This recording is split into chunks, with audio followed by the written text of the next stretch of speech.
Hey friends, Minecraft is a pretty wacky game with wacky things in it, especially when you start thinking about scale. Like this log is a full cubic meter. Not only is that way bigger than it looks, but it also means that this one block should weigh something like 600 kilograms at least, and it's just some wood. So then, how much weight can Steve, or the rest of the Minecraft gang, really carry? People have talked about it before, a lot, but like usual, everyone is wrong except for me. Everybody normally points to the block of gold as being the heaviest thing in the game, because gold is the densest material in the real world. And it is pretty heavy. A cubic meter of gold would weigh like 19,000 kilograms. But that answer feels too easy, and I want it to be stupidly complicated, so we're gonna do the water bucket instead. Water in Minecraft is very weird. It doesn't really work like water, so figuring out how much it weighs is difficult. A cubic meter of water should be exactly 1,000 kilograms, but not only is a source block not a full cubic meter, it's also not all the water that comes from a bucket. It just kinda expands. In real life, water doesn't compress nearly that much, but all of it is still coming out of this one bucket, so assuming Minecraft still follows the law of conservation of mass, we still need to weigh all of it if we want to know how much the full bucket weighs. In order to figure out the weight of the water, first we need to figure out its volume, and to do that, we need to figure out its shape. In Minecraft, flowing water has three basic shapes: full blocks, corners, and slants. With corners and slants being different sizes depending on how far away they are from the nearest full block. Overall, the layout looks something like this. The volumes should all be relatively easy to calculate. To start off, the width and depth of all three shapes will always be 1 meter. That means the volume of any rectangular prism will always be equal to its height, so we're already done with the full block. For the slant, we can cut it in half, separating it into another prism with this wedge shape on top of it, with the prism having a volume equal to its height like before, and the wedge having a volume of half its height, since you can make another full prism with two of them. That makes the total volume of the slant equal to the minimum height plus half the difference between the minimum and maximum heights. Lastly, for the corner, it's pretty much the same as the slant. A rectangular prism on the bottom with a wedge on top of it. And while the wedge is slightly weirder looking, it's still half the volume of a second prism, so we can use the same formula. Now that we have all those formulas though, we still need the heights of each shape.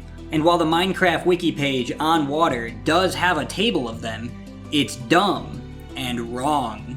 So instead, I did a bunch of pixel measurements and got these heights. Plugging them all into the equations from before, here are the volumes for each of the corners and slants, ranging from 0.8 to a little over 0.1 cubic meters. With all that, the last thing we need is how often each shape appears. So looking back at the diagram, we see that at the source we have one full block, where the water flows straight in each direction, we have 4 of each slant, and for the corners, there's 4 of them 2 blocks away from the center, and 4 more each extra step away. Finally, we can calculate the whole volume like this, with the volumes of each shape being here, and the number of times each one appears being here. Don't worry too much about the matrices, it's just shorthand for saying these numbers are multiplied by these numbers, and then all added up together. Working it all out, we get 43 cubic meters of water, and some change. That's 43,000 liters, 11,000 gallons, or 250 bathtubs full of water. Which is a lot, but it turns out that Minecraft is actually a 3-dimensional game, so that's only the first layer. For the second layer, and also all the ones after that, there's a few new shapes to work with. First, every block that has water above it in the first layer becomes a full block, but unlike the source, these full blocks are actually full blocks, instead of just almost being full blocks. This also means that the tallest slants and the corners next to the tallest slants both start at a slightly higher height, making them slightly bigger. So those new volumes for the shapes that I've marked F0, S1, and C2 are replacing the old ones for the rest of the video starting this layer, since only the first layer has that short source block. But also, these corners right here, the ones that are right next to full blocks, these are entirely new. That didn't happen before. In addition to being new, they're also really stupid, because half of them are a completely new shape, and the other half are a different, completely new shape. And the difference will probably have 0 real impact on the final answer, and will just make the math more complicated, but like, I gotta do it. So for this one, it's again a rectangular prism on the bottom, and then half of a second one on the top. But the proof is a lot harder to visualize this time, so just trust me on that. And then for the other one, the top part is only missing a quarter of the full prism. So this time the volume is the bottom height plus 3/4 the top height. With all that, we can calculate the volumes of the new corners, count up all the amounts again, and then add everything back into the formula to get the total volume for layer 2. Add back in the volume from layer 1, and now we get 302 cubic meters of water, almost. Or a little over 12% of an Olympic swimming pool. Now, I could just keep doing it like this for every layer, but that would be super tedious and lame to watch, so it's time to improve the formula. We'll keep the dot product between the volumes and the number of each shape, but now we'll move it all into a summation that'll iterate for each layer. The volumes will all be the same, except the ones that are different in the first layer, and since that only happens the once, we can just tack on the 43 cubic meters we got earlier.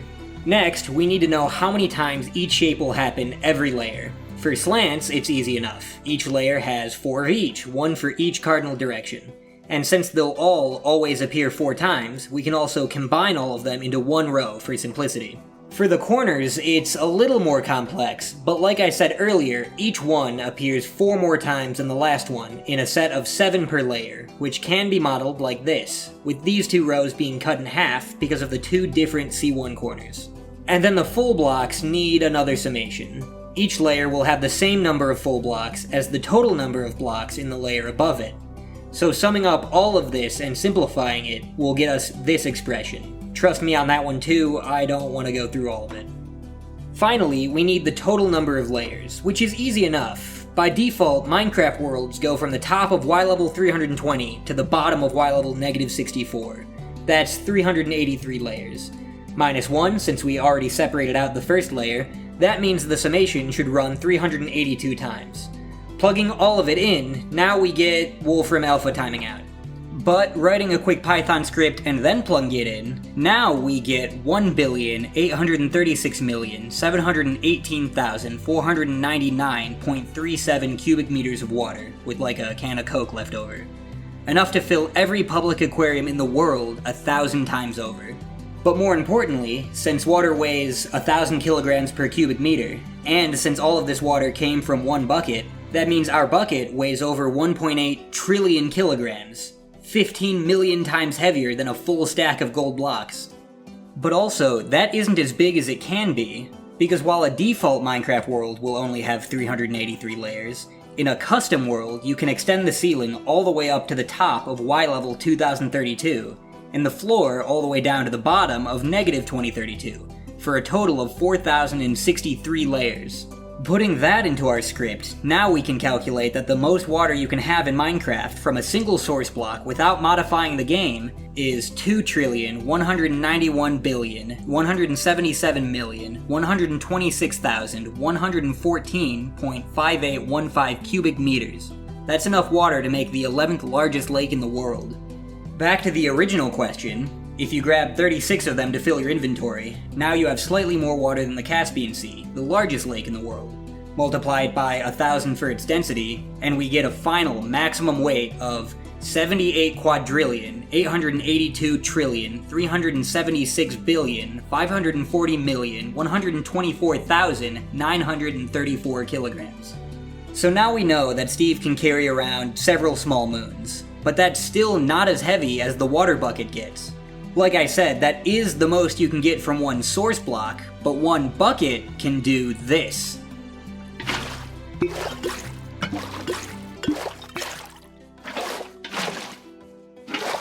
So I guess the bucket is infinitely massive, and none of this mattered.